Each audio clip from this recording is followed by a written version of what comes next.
So this video is a little different. It's more of a reflection on the creative process.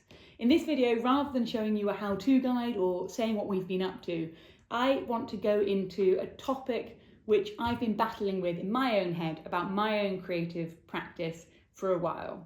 We'll have a series of these, and whenever I've got a new thought, creative issue I'm battling with, we'll post here a video of this artistic reflection, because I think all creatives, whether you're working professionally or whether you're just working on personal projects, we're all struggling with the same internal debates about our own process, our own aesthetic, and everything we're doing.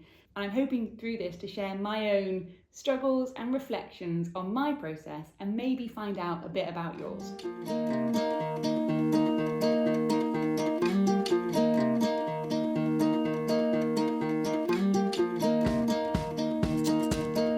In a video that's a little different from usual, I want to reflect on the idea of personal artistic style.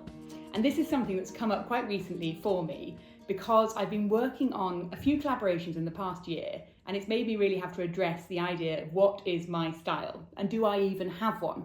Does every artist need a style? Do we have to define who we are? In the past year, I've worked on a number of collaborations, and when I pitch my first design ideas and everything to the client, I have this slide in a presentation that says, what is the Fabled Thread? And I have loads of images, and alongside it I say, we are colour-rich, pattern-mad, joyful, flamboyant storytelling. Now that's definitely true for what we do, but could that not be said of loads of different brands as well?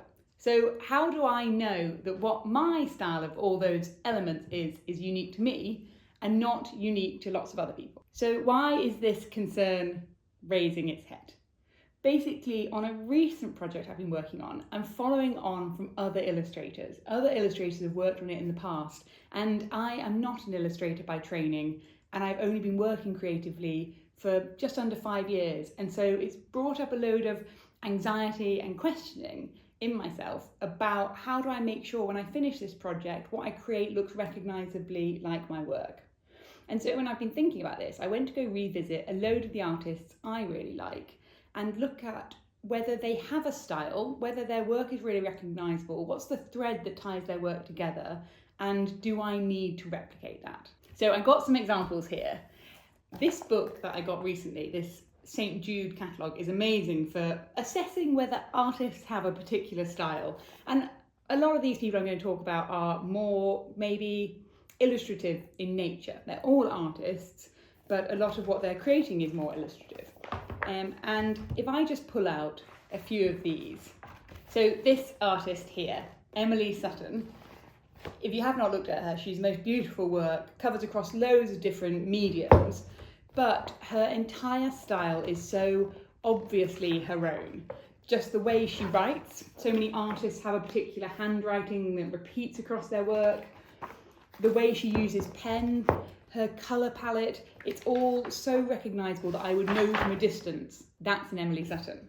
Or, take up here, this is Angie Lewin, who's a printmaker, and again, you switch up entirely, you know, it's a different kind of colour palette, it's paler tones, but she works across either drawing or printmaking, and all again with this strength of line, strength of pattern, slightly muted colour palette that feels recognisably hers.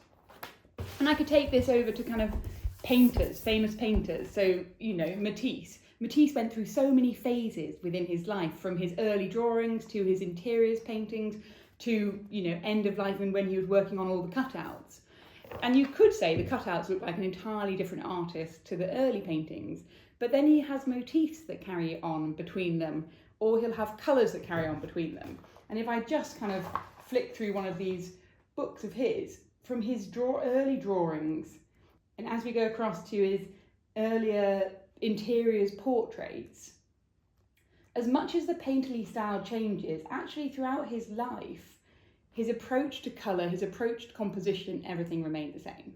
Now, maybe I'm holding myself to too hard a standard because I have only been working full-time creatively for 4.5 years, and before then I worked in finance, never studied art, and so maybe this is just something that will come over time. maybe there is a consistency in my work that I'm not seeing because I'm too close to it. Maybe if I went over to one of these other artists, maybe Emily Sutton, she might say similarly that she feels like her work varies hugely and she doesn't necessarily look identifiably hers from a distance. Maybe that's true of lots of us, and all I'm doing is massively overthinking here. So, do I need a signature style?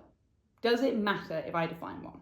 Well, I think there's a few ways in which having your own signature style hugely helps.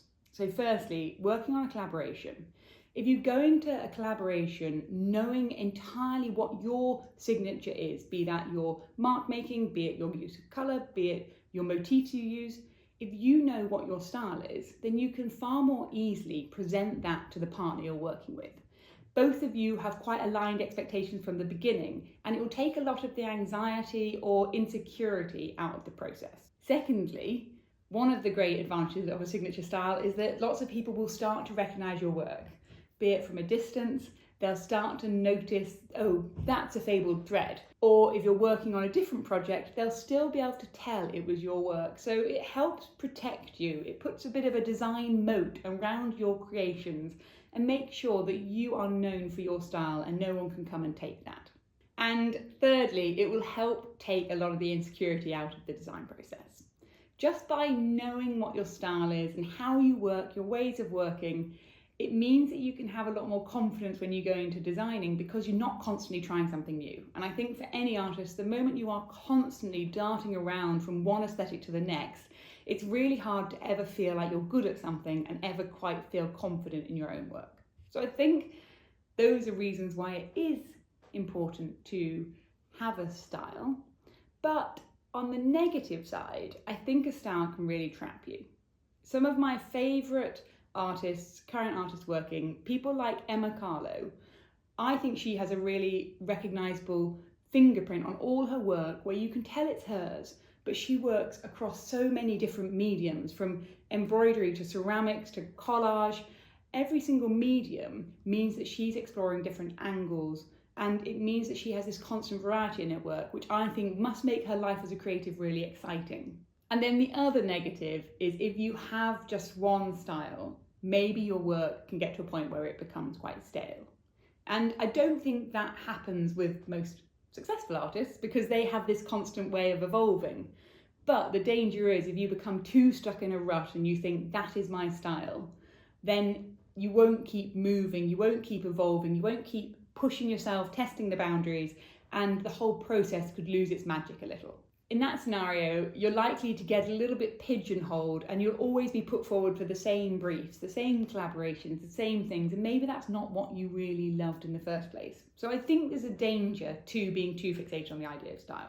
So obviously a lot of questions there, and I'm putting this video out because I think this is something that I often struggle with, knowing about my own creative approach, and I'm sure lots of other people do too, and so I'd really love to know what you think. As I've been working through these briefs, I've really narrowed down what I think it is that makes one of my creations one of my own at this point in time. And I think the first and foremost is the absolute fixation on colour. Our colours are tight, our colours are strong. I work with a narrow colour palette, and that is absolutely core of everything. The second one is how integral framing and decorative painting is to the piece. I'm sort of fascinated by controlling the entire process of creating a piece of art, and that includes how you finish anything, how we present anything, and so framing is something which is just part and parcel of everything we do. The third, I think, is having a narrative. To me, it's really important that our pieces are whimsical, that they entice the viewer in, and I think by creating pieces around stories, around narratives, that's how we achieve it. And finally, I think this is just an entirely unique approach to embroidery and needlepoint. Let's forget needlepoint. What we're doing is something totally different, and so I should just stop overthinking everything, stop questioning whether I have a style, and just carry on making things.